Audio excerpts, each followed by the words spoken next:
வந்ததுன்னு கேட்கும்போது இது சட்டப்பேரவையிலே நிகழ்த்தப்பட்ட ஒரு நிகழ்வாக இருந்தாலும் நீங்கள் ஒவ்வொரு நிகழ்வும் திட்டங்களும் நடைமுறைப்படுத்தும் பொழுது உள்ளாட்சி பிரதிநிதிகளுக்கும் அதுக்கு உண்டான உரிமைகளை கொடுங்க. அதுக்கு உண்டான அதிகாரத்தன்மையாக நீங்கள் ஏதாவது ஒரு லெட்டரோ இல்லை ஒரு ஜியோ பாஸ் பண்ணது ஒரு அறிக்கையாக எங்களுக்கு கொடுத்தீங்கன்னா எங்கள் மக்கள் பகுதிக்கு நாங்கள் கொடுப்போம். இப்போ இந்த திட்டங்களை கொண்டு வந்து இங்கே எல்லாமே செயல்படுத்துனாங்க. இப்போ நாங்கள் கலந்துக்குவோம். நாங்கள் கலந்துக்கப்படும் பொழுது எங்களுக்கு என்ன வந்து நீங்கள் அறிக்கை கொடுக்குறீங்க? நீங்கள் சொல்கிறது தான் நான் அதிகாரிகள் சொல்கிறதா மக்கள்கிட்ட சொல்ல முடியும்.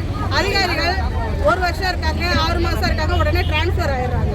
திரும்பவும் ஒரு 3 மாதம் வராங்க, 1 வருஷம் இருக்காங்க, 2 மாதம் இருக்காங்க, டிரான்ஸ்ஃபர் ஆயிடுறாங்க.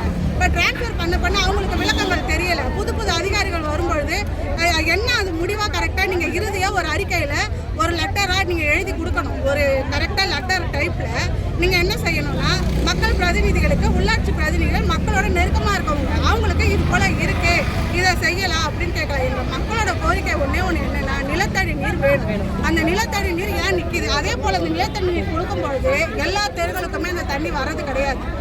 ஒவ்வொரு தெருக்கு வந்தால் இன்னொரு தெருக்கு வரல. அதாவது பஜனை கோயிலுக்கு வந்தால் கண்ணபிரான் கோயில் தெரு வரல, செங்கனியம்மன் கோயில் தெரு வந்தால் பஜனை கோயிலுக்கு வரமாட்டேங்குது. எல்லா வால்வையும் ஓப்பன் பண்ணாலும் ஒர்க் ஆக மாட்டேங்குது. மோட்டார் வந்து எல்லாம் ரிப்பேராக இருக்குது சொல்கிறாங்க.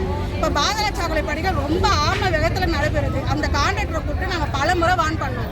எங்கள் மண்டல அலுவலர்கிட்டயே நான் கம்ப்ளைண்ட்டாக சொன்னேன். சார் எங்களுக்கு திருவிழா வருது, இதுக்கு உண்டான எந்த ஒரு ஆக்ஷனுமே எடுக்கலை. அவங்களுடைய கான்ட்ராக்டரை கூப்பிட்டு இதுக்கு எல்லாமே சீக்கிரம் எடுக்க சொன்னால் நிலத்தடியில் நீர் வந்து சுரக்குது, அதனால் எங்களுக்கு சீக்கிரமாக பண்ண முடியாது.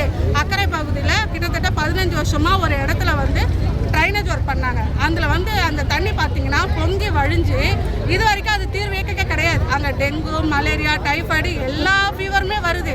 அப்போ பாதாள சாக்கடை பண்ணி சீக்கிரமாக முடிவு அடைஞ்சிச்சுன்னா திரும்பவும் மேன்வே பவர் வெளியே வந்து அது என்ன ஆகும்? மக்களுக்கு தூசியோ அந்த கொசுக்கள் தொல்லை அதிகமாகும். இதுக்கு உண்டான